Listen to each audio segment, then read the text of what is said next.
அன்பே சிவமாகும், அறிவே குருவாகும்.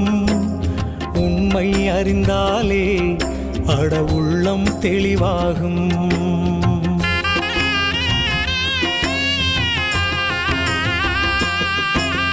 அன்பே சிவமாகும், அறிவே குருவாகும்.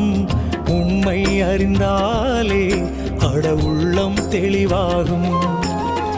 எங்கே இருந்தாலும் உன்னை அறிந்து கொண்டால் நீயும் கடவுளும் ஒன்றே என்ற நிலையே உருவாகும். அன்பே சிவமாகும்.